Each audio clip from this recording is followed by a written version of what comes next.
কথা বলছিলাম, আমি এসএফআই ভারতের ছাত্র ফেডারেশন এই সংগঠনের একজন কর্মী। ঠিক আছে, আমি এখানে এলাম আপনাদের গ্রামে, আমি এসে শুনলাম যে এনায়েতপুরের 46 জন ছাত্রী এই স্কুলে, তারা তাদের হকের টাকা, কন্যাশ্রীর টাকা 25,000 টাকা কন্যাশ্রী এবং এছাড়াও মাইনরিটি স্কলারশিপের টাকা, এই দুটো টাকা তারা গত 4 মাস ধরে বলছে যে তাদের কাছ থেকে এই টাকা একেবারে 2 নম্বরই করে জালিয়াতি করে তাদের এই হকের টাকাটা চুরি করে নিয়ে চলে গেছে তৃণমূলের ব্লক সভাপতি এখানকার, যিনি বোধহয় এর আগে এই স্কুলের টিচার ইনচার্জ ছিলেন।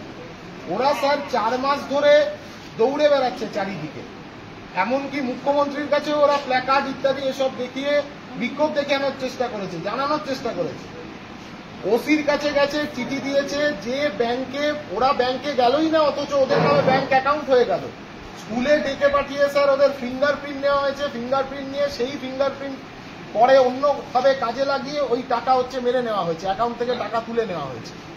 এখন স্যার এই প্রত্যেকে গরিব বাড়ির মেয়েরা, কারোর বাবা টোটো চালায়, কারোর বাবা ব্যান্ডে এমনি ব্যান্ড পার্টিতে কাজ করে, রাজমিস্ত্রি, পরিযায়ী শ্রমিক, এই পরিবারের মেয়েরা, এরা যদি স্যার এই টাকা না পায় এরা পড়াশোনা চালিয়ে নিয়ে যাবে কি করে? গোটা রাজ্য জুড়ে যা অবস্থা আপনি তো জানেন, আপনি একটি স্কুলের হেডমাস্টার, আপনি নিশ্চিতভাবে জানেন।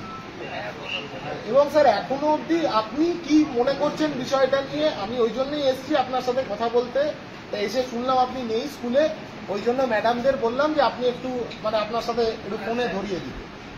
বিষয়টা হচ্ছে শোনেন, এটা গত বছর ধরা পড়েছে এবং বিষয়টা সত্যি আমি মন থেকে মেনে নিতে পারিনি। আমি নতুন হেডমাস্টার হয়েছিলাম, তার আগে উনি সুনন্দা মজুমদার মহাশয়, উনি এই ব্লকে অঞ্চল সভাপতি ছিলেন, বর্তমানে ওনার পঞ্চায়েতের পঞ্চায়েত মজুমদার জবাব দাও, জবাব চাই, জবাব দাও। এই ছাত্রীদের টাকা ফেরত দিতে হবে।